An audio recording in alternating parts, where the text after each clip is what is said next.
This video is going to teach you the different types of chemical reactions. So to review, when we talk about chemical reactions, the products are the substance that are formed from the chemical reaction. They are seen on the right side of the arrow.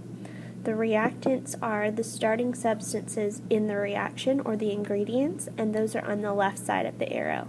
And remember that the law of conservation of mass always has to be satisfied, meaning that the reactants and the products have to be equal. There's several things you can look for to see evidence of a chemical reaction. One of those is temperature change. If something's getting colder, we call that an endothermic change. If something's getting hotter, we call that an exothermic change. You can also look for a change in color, an odor, a gas being produced, which usually comes out in the form of bubbles if you're in a liquid, or a precipitate being formed. And remember from last semester, a precipitate is just a solid that's formed from combining two liquids. Last unit we learned how to balance chemical equations by putting in coefficients, and just to review, here's a few steps to help you do that make it a little bit easier. So step 1 is to balance the atoms that appear only once on each side first. Step 2 is to balance the polyatomic ions that appear on both sides as a single unit. Step 3 is to balance the hydrogens, Step 4 is to balance the oxygens, and Step 5 is just to remember that you never change the subscripts of a compound to balance the equation. You can only change the coefficients. The first type of reaction we're going to look at is called a synthesis reaction, and that's where two or more substances combine to form a single compound. Usually in synthesis reactions, energy is released, which makes it an exothermic reaction. The basic reaction is that you have A plus B, and then those come together to make a compound AB. Here's some real examples of synthesis reactions. So the first one, what we have is an element, in this case magnesium, plus oxygen, which is O2, and it comes together to form magnesium oxide, an oxide compound. And you can see that this equation is balanced with the 2 here, but they actually left out one. There should be a 2 here also. So the complete balanced equation should say 2Mg plus O2 produces 2MgO. The next example down there is looking at a metal oxide. In this case they did calcium oxide plus water, which is H2O, and those combine in a synthesis reaction to form a hydroxide compound, which in this case would be calcium hydroxide. So really what you're looking for in synthesis reactions is two single things, and they come together to make one thing as a compound. Another type of reaction is called decomposition. Decomposition is like the opposite of synthesis. This is where a single compound is broken down into two or more simple products. This usually requires energy, so it would be endothermic. The basic reaction here, if we're going with the same kind of pattern, is you start with a compound AB, and then it breaks down into its separate parts, A plus B. Here's a few real examples of decomposition reactions. If you look at them just glancing, you can kind of tell that all of them follow the same combination. They all start with one thing, and then they break up into two smaller things. That's what decomposition reactions are always going to look like. So the first one, we have calcium carbonate, and it's breaking apart into calcium oxide and carbon dioxide. The second example, we have calcium hydroxide, and it's breaking into calcium oxide and water. The third one, we have potassium chlorate, and it's breaking up into potassium chloride and oxygen. And the last one, we have a sulfuric acid, and it's breaking up into a sulfate and a water. Another type of reaction is called single replacement reactions. This is where one element is going to replace a similar element in the compound. Usually what will happen is a reactive metal will replace a metal that's less reactive. And in order to figure out which of the metals is more reactive, you're going to use your reference chart that's on the back of the periodic table under the part where it says activity series for metals. and a nonmetal will usually replace other nonmetals. You don't have to look that up on the activity series. So here's what the basic reaction looks like for a single replacement. So you can see that basically what we have in both these is you have a single thing plus a compound, and then two of the elements in there are switching places. So in this one, A and B are switching. So then when you go through your single replacement reaction, what you end up with for your products is now you have B out by itself, and A and C is now bonded together as a compound. A and B just switched places. Same thing with the second one, it's just different letters showing you the same concept. So this time you're going to have X and Y trading places. So the first one you've got Y by itself and BX together as a compound, and then they switch when the reaction happens, and then you have X by itself and BY as a compound. And this is basically what single replacement reactions look like. This shows you 3 different examples of single replacement reactions. The first one is the one we were talking about where you look at the activity series, where it's a replacement of a metal in a compound by a more reactive metal.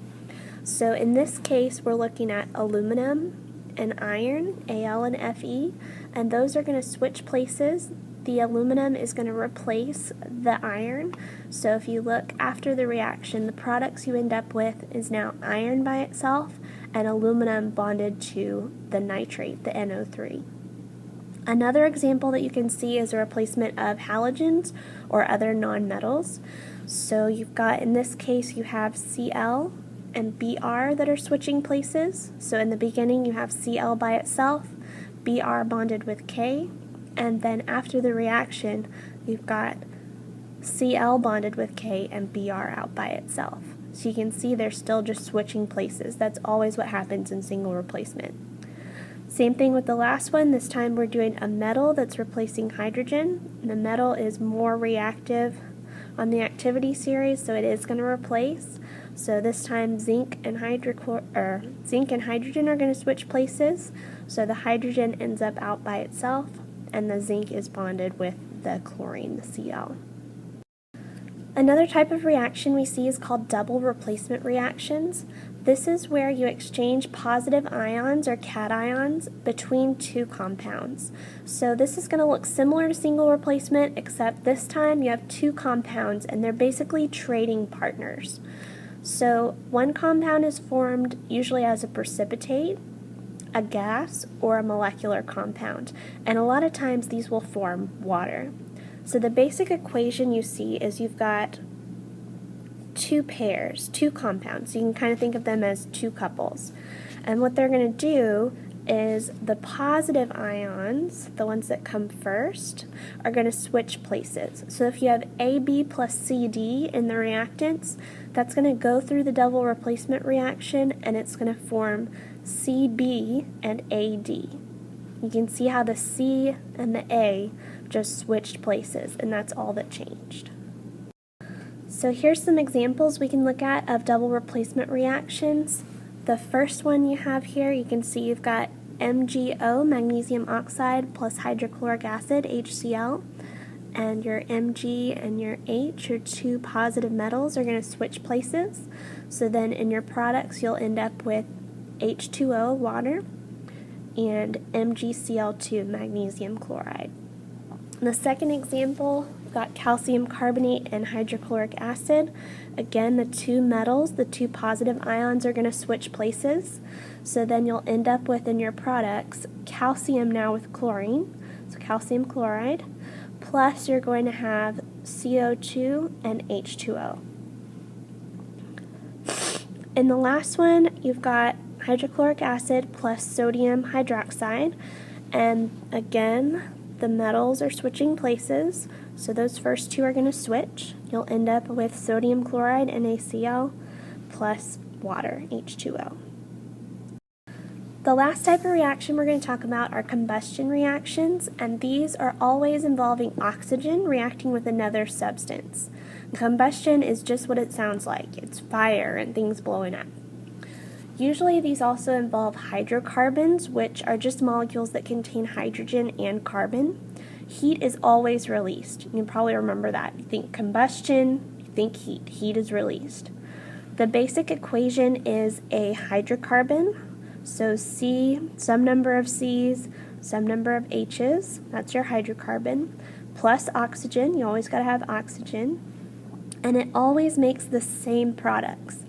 So a big hint to you if something is combustion is it's going to have these products all the time, H2O, water, and CO2, carbon dioxide. That's the only products that a combustion reaction will make.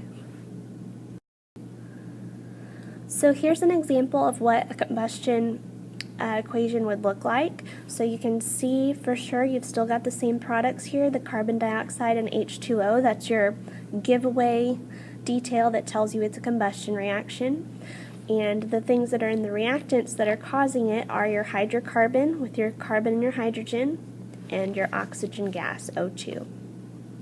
There's also such a thing as incomplete combustion. We won't really talk about that much in here, but you do need to know that that would create carbon monoxide, carbon, and water. But those products can't be predicted, so usually the combustion reactions you'll see in here are going to look almost exactly like that.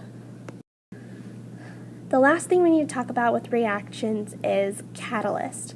Catalysts are just substances that increase the rate of chemical reaction by lowering the activation energies, but they're not actually consumed in the reaction. So an example of this is something you may have heard about in biology called enzymes, and those allow chemical reactions to occur at a rate that sustains life in normal living temperatures. We have enzymes in our bodies. So you can see how catalysts work by looking at this graph. So if you look up here at this red line, this is how a reaction would run without a catalyst. And you can see on the blue line down here, this is how it would run with a catalyst. So all it did is it lowered what we call the activation energy. So activation energy without a catalyst was up here. The activation energy with a catalyst was down here. It's much less. You can see that difference there that the catalyst makes.